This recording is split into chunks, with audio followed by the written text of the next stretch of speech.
नमस्कृत्यं नरं चैव नरोत्तमं देवी सरस्वती व्यासं ततो जयमुदीरयेत् नष्टायसु अभद्रेषु नित्यं भागवतसेव्या भगवती उत्तमश्लोके भक्ति भवति नष्टिकी कृष्णाय वासुदेवाय देवकी नंदनाय च नन्दगोपकुमाराय गोविंदाय नमो नमः। मूकं करोति वाचालं पङ्गुलङ्घते गिरि यत्कृपातमं वन्दे परमानन्दं माधवं श्रीचैतन्येश्वरं श्रीगुरुदीनतारिणम्। श्रीमद् भागवत महापुराण पंचम स्कंद अध्याय 8। भरत जी का मृग के मोह में फंसकर मृग योनि में जन्म लेना।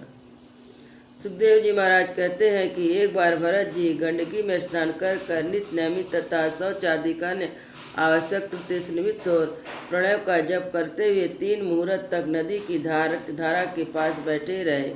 राजा इसी समय एक हरिणी प्यास से व्याकुल हो जल पीने के लिए अकेले उस नदी के तीर पर आई।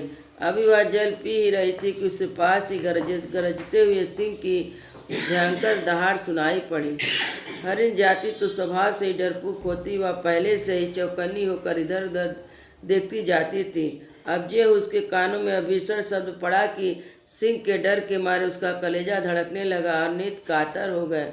प्यास अभी बुझ ना पाई थी, किंतु अब तो प्राणों पर आ बनी थी, इसलिए उसने भय व एकाक नदी पार करने के लिए छलांग मारी। उसके पेट में गर्भ था, अतः उछलते समय अत्यंत भय के कारण उसका गर्भ अपने स्थान से हटकर योनि द्वार से निकलकर नदी के प्रवाह में गिर गया।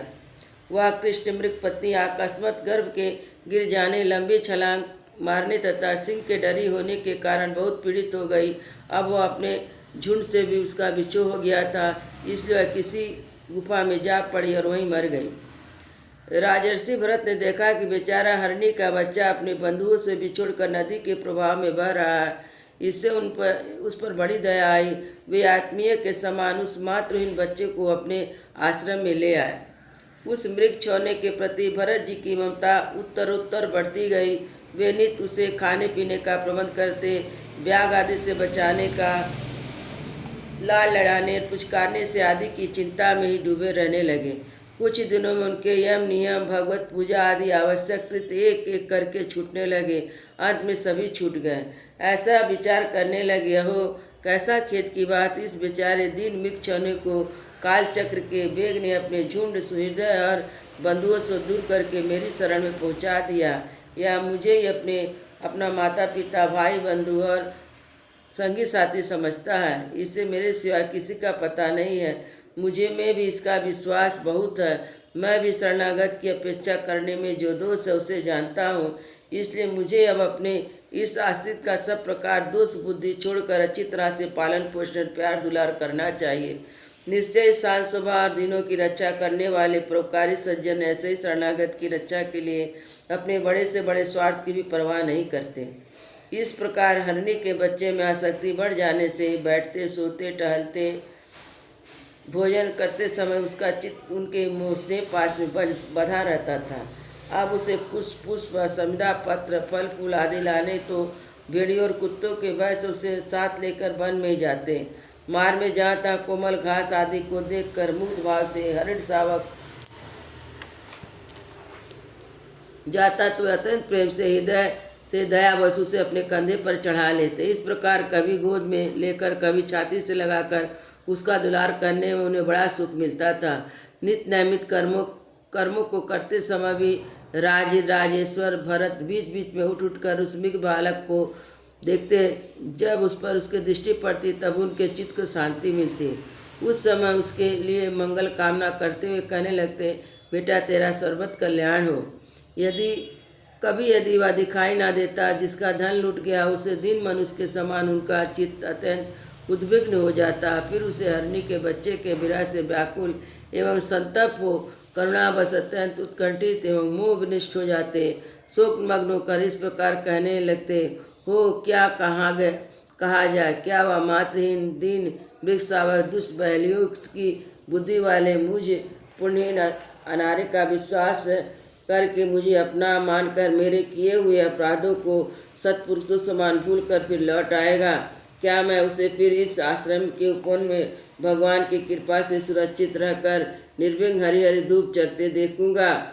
ऐसा नहीं कि कोई भेड़िया, कुत्ता, गोल बांधकर विचरने वाले सूकर आदि अकेले घूमने वाले व्याधि उसे खा जाए। अरे संपूर्ण जगत की कुशल के लिए प्रकट होने वाले वेदतई भगवान सूर्यास्त होना चाहते हैं, किंतु अभी तक मृगी का धरोहर लौट कर नहीं आया। क्या वह हरिण राजकुमार मुझे पुण्यहीन के पास आकर अपनी भांति भांति की मृगसावक चित मनोहर दर्शनीय क्रीड़ाओं से अपने स्वजनों को शोक दूर करते मुझे आनंदित करेगा? अहो, जब कभी मैं प्रणय कूप से खेल में झूठ मूठ समाधि के बहाने आँख मूंद कर बैठ जाता, तब वह चकित चित्त से मेरे पास आकर जल बिंदु के समान कोमल और नन्हे नन्हे सींगों की नोक से किस प्रकार मेरे अंगों को खुजलाने लगता था। मैं कभी कुशों पर हवन करता, सामग्री रख देता, वह उन्हें दांतों से खींचकर अपवित्र कर देता, तो मेरे डांटने और फटकने पर वह अत्यंत भयभीत होकर उसी समय सारे खेल कूद छोड़ देता। ऋषि कुमार के समान अपनी समस्त इंद्रियों को रोककर चुपचाप बैठ जाता था। फिर पृथ्वी पर उस मृग शावक को खुर के चिन्ह को देखकर कहने लगो, इस तपस्वी धरती ने ऐसा कौन सा तप किया जो उस अति विनीत मृग कृष्ण चार किशोर के छोटे छोटे सुंदर सुंदर सुकारी सुकोमल खुरों के चरणों के चिन्ह से मुझे, जो अपने मृग धन लुट जाने से अत्यंत व्याकुल और दीन हो रहा हूँ, उस द्रव्य की प्राप्ति का मार्ग दिखा रही है। स्वयं अपने शरीर को भी सर्वत उन पद चिन्हों से विभूषित कर स्वर्ग अपवर्ग के इच्छुक दूजों के लिए अगस्त स्थान बना रही हैं। चंद्रमा में मृग का श्याम चिन्ह देखकर उसे अपना ही मृग समझकर मानकर कहने लगते हैं, अरे कि जिसकी माता सिंह के भय से मर गई थी, आज वही मृग शिशु अपने आश्रम से बिछुड़ गया है। अतः उस अनाथ देखकर क्या वे दीन वत्सल भगवान नक्षत्रनाथ दयावश उसकी रक्षा कर रहे हैं। फिर उसकी शीतल किरणों से आह्लादित होकर कहने लगी, अथवा अपने पुत्र के वियोग रूपी दावानल की विषम ज्वाला से हृदय कमल दग्ध हो जाने के कारण मैंने एक मृग बालक का सहारा लिया था। अब उसके चले जाने से मेरा हृदय जलने लगा है, इसलिए अपनी शीतल शांत स्नेहपूर्ण और बदन सलील रूपा अमृतमयी किरणों से मुझे शांत कर रहे हैं। राजन, इस प्रकार जिनका पूरा होना सर्वथा संभव था, उन विविध मनोरथों से भरत का चित्त व्याकुल रहने लगा। अग्निवीर सावर के रूप में प्रतीत होने वाले प्रारब्ध कर्म के कारण तपस्वी भरत जी भगवत आराधना रूप कर्म और योगा अनुष्ठान से च्युत हो गए। नहीं तो जिन्होंने मोक्ष मार्ग में साक्षात विघ्न रूप समझकर अपने हृदय से उत्पन्न पुत्र आदि को त्याग दिया था, उन्हीं की अन्य जातीय हिरण शिशु में ऐसी आसक्ति कैसे हो सकती थी। इस प्रकार राजर्षि भरत विघ्नों के वशीभूत होकर योग साधना से भ्रष्ट हो गए और उस मृग चौने के पालन पोषण लाड प्यार से ही रहने लगे, आत्मस्वरूप को भूल गए। इसी समय उनका टलना अत्यंत कठिन है। यह प्रबल वेगशाली कराल चूहे के बिल में जैसा सर्प घुस गया, उसी प्रकार उनके सिर पर चढ़ आया। उस समय भी वह हरिण शावक उसके पास बैठा पुत्र के समान शोकातुर हो रहा था। वे इस स्थिति में देख रहे थे कि उनका चित्त उसी में लग रहा था। इस प्रकार आसक्ति में ही मृग के साथ उनका शरीर भी छूट गया। तदंतर उन्हें अंतकाल की भावना के अनुसार अन्य साधारण पुरुषों के समान मृग शरीर ही मिला, किंतु उनकी साधना पूरी थी, इससे उनकी पूर्व जन्म की स्मृति नष्ट नहीं हुई थी। उस योनि में भी पूर्व जन्म की भगवत आराधना के प्रभाव से अपने मृग होने का कारण जानकर अत्यंत पश्चाताप करते हुए कहने लगे, अहो बड़े खेद की बात है, मैं संयमशील महानुभव के मार्ग से पतित हो गया। मैंने तो धैर्य पूर्वक सब प्रकार की शक्ति छोड़कर एकांत और पवित्र वन का आश्रय लिया था।